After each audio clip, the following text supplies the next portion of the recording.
Alrighty. Natsuki time. Well, it's not any worse than your last one. But I can't really say it's any better either. Phew. Huh? Phew, what? Oh, well, anything that isn't a train wreck, I'll take as a win. And I get the feeling you're probably the most critical. Hey, what makes you... Wait, maybe that was a compliment? Glad to see someone recognizes my experience. Well then, keep practicing and maybe you'll be as good as me someday. That's, something tells me Natsuki completely missed the point. Come to think of it, this kind of reminds me of Sayori's poem from yesterday. You think so? Yeah, well, I guess if you've been friends with her for so long, you might be on the same wavelength. But you never really struck me as her type. Sayori has a type all of a sudden? Well, I don't know, but honestly, how can someone so... fluffy spend so much time with someone like you? It's like she's dragging around a dead weight. That was a little unnecessary. But think of it this way, if it weren't for me, she would probably just fly away like letting go of a balloon. You could say we each take care of each other in our own way. Whatever it is, I don't get it. Oh, yeah, I guess I'm supposed to show you mine. Here. Alright. Amy likes spiders. You know what I heard about Amy? Amy likes spiders. Icky, wriggly, hairy, ugly spiders! That's why I'm not friends with her. Amy has a cute singing voice. I heard her singing my favorite love song. Every time she sang the chorus, my heart would pound to the rhythm of the words.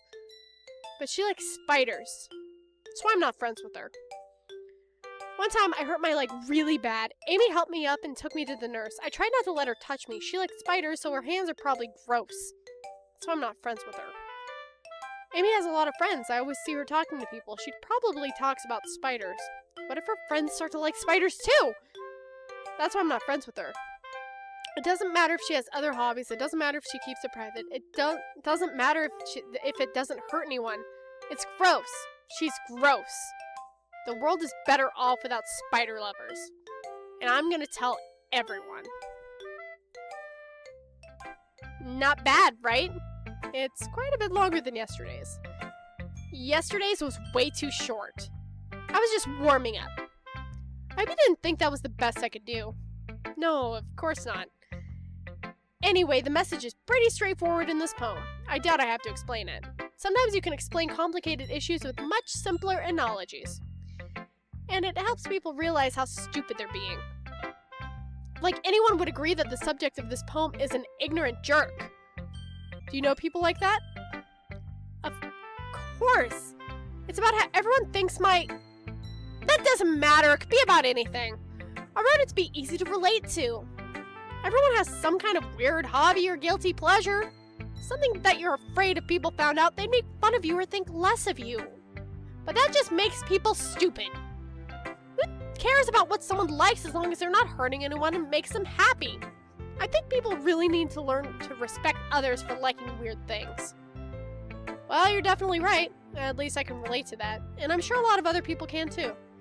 It's what I do best, after all. I don't like writing unless there's a good message to take away from it.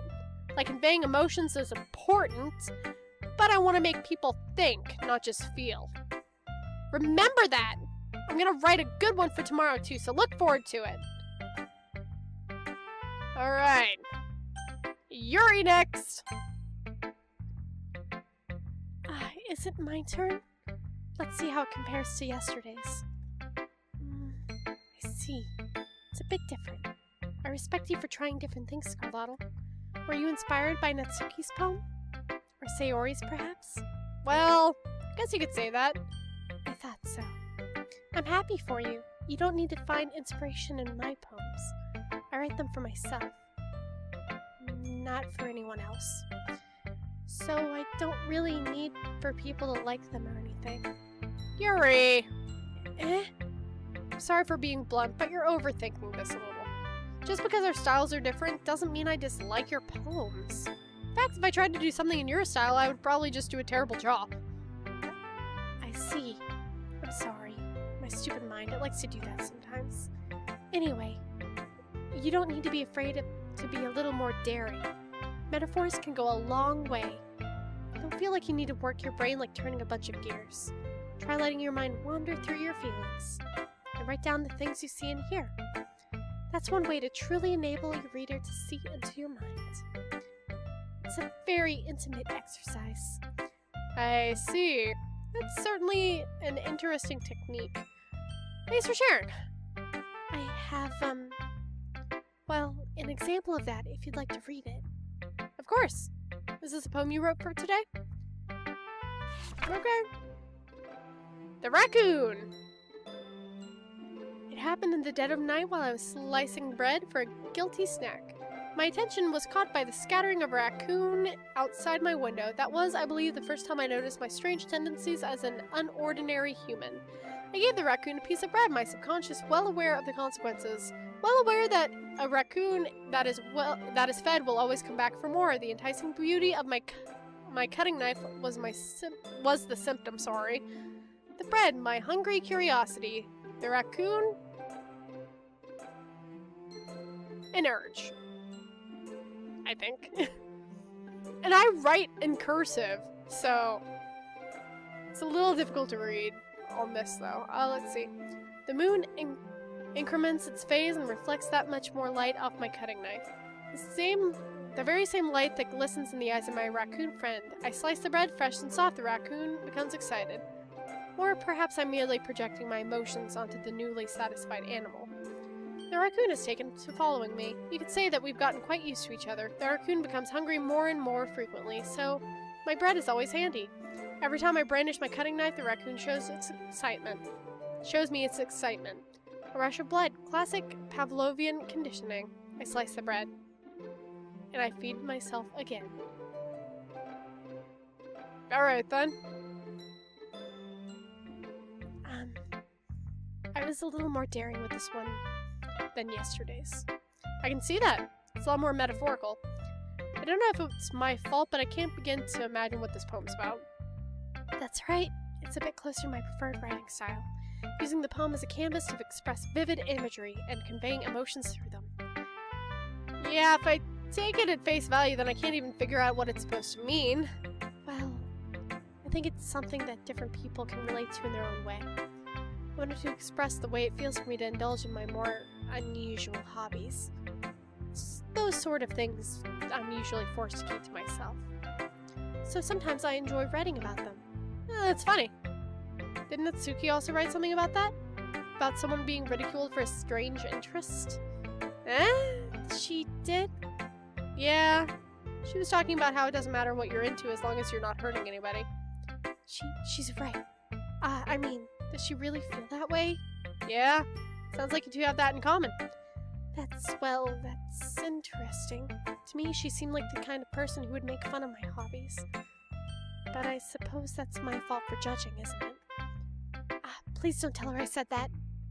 Don't worry, I have no reason to. Okay. Well, thank you for sharing it with me. After all, if I hadn't learned to embrace my own weirdness, I would probably hate myself.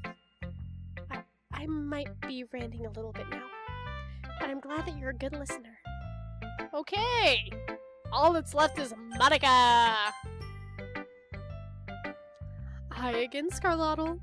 How's the writing going? Alright, I guess. I'll take that, as long as it's not gone bad. I'm happy that you're applying yourself. Maybe soon you'll come up with a masterpiece. Wouldn't count on that. You never know. Want to share what you wrote for today? Sure, here you go. You have my poem to Monica. Alright, it's pretty good. Makes me think of Sayori, like the other one that you wrote. You two are like the dynamic duo. That's kind of exaggerating it. Yeah, probably. But you do spend a lot of time with her even in this club, don't you?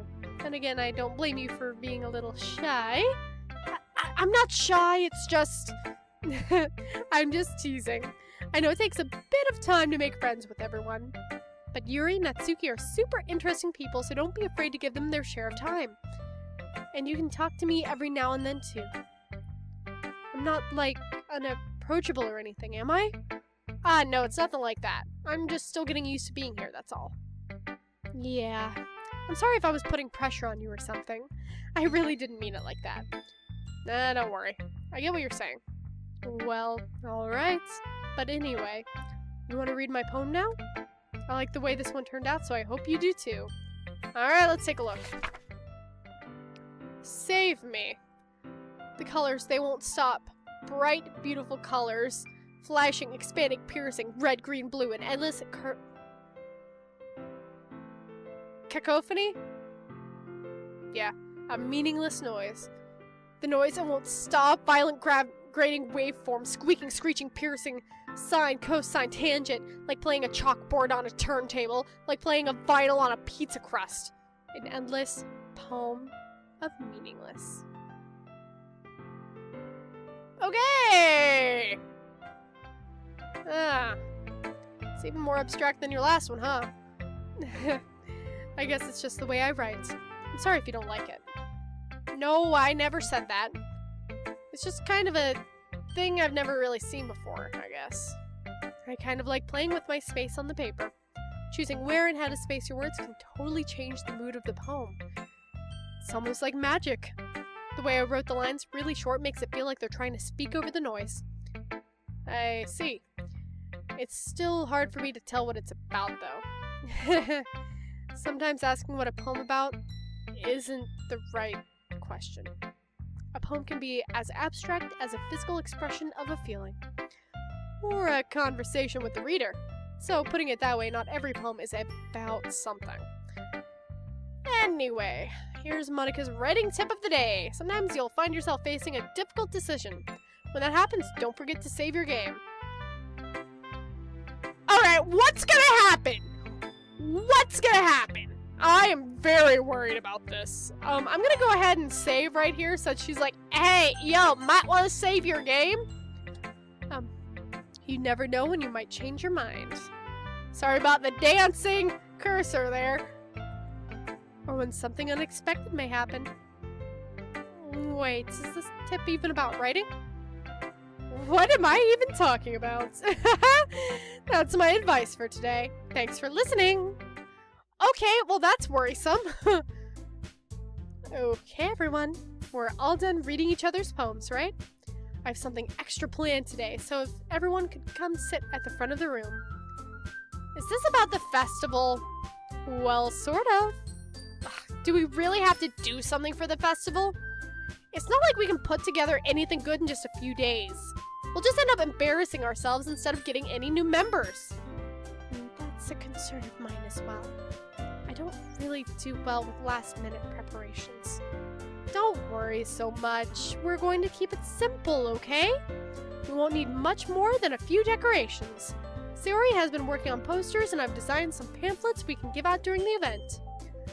Okay, that's great and all, but that doesn't tell us what we're actually going to be doing for the event. Sorry, I thought you heard about it already. We're going to be performing. Performing? Monica. Yeah, we're going to be having a poetry performance. Each of us are going to choose a poem to recite during the event. But the cool part is we're also going to let anyone else come up and recite poems too. Sayori's putting it on all the posters in case anyone wants to prepare ahead of time. Sayori, who's been coloring in a poster, holds it up for us to see.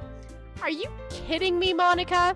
You didn't already start putting those posters up, did you? Well, I did. Do you really think it's that bad of an idea?